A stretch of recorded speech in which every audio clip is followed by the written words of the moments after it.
పరిపాలన చూస్తున్నారు కదండి, రేవంత్ రెడ్డి పరిపాలన విధానం మీకు ఏ విధంగా అనిపిస్తుంది? బాగానే ఉంది. అంటే ఏ విధంగా బాగుందంటే? విద్య మీద బాగా పట్టు పెట్టిండు. ఇంకోటి మధ్యతరగతి వాళ్ళకు గ్యాస్, కరెంట్ సబ్సిడీ, ఆర్టీసీల వాళ్ళ మహిళలు పోతే వాళ్ళకి సబ్సిడీ, మామూలు మధ్యతరగతి వాళ్ళకి చెందుతుంది అది.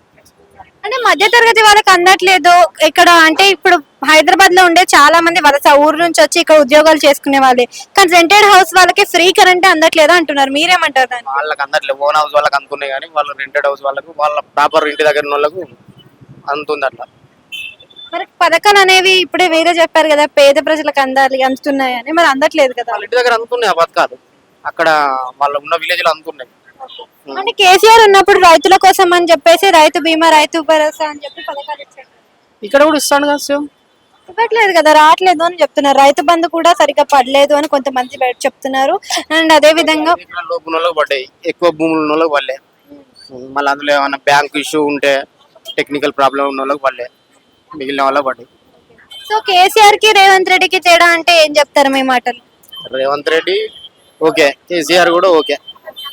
అంటే ఇద్దరిలో బెస్ట్ పరిపాలన ఎవరిది అనిపించింది? బెస్ట్ పరిపాలన ఇప్పుడు రేవంత్ రెడ్డి వచ్చేసి 18 నెలలు అవుతుంది, 17-18 నెలలు. ఆయన పరిపాలన ఇంకా కొనసాగాలి. కేసీఆర్ అంటే చేశాడు, చేసిన వరకు చేసాడు, కానీ కొంచెం ప్రాజెక్టులు అవి ఎక్కువ కట్టి కొంచెం అప్పులు ఎక్కువ అయినాయని ఆలోచనకు అంతే.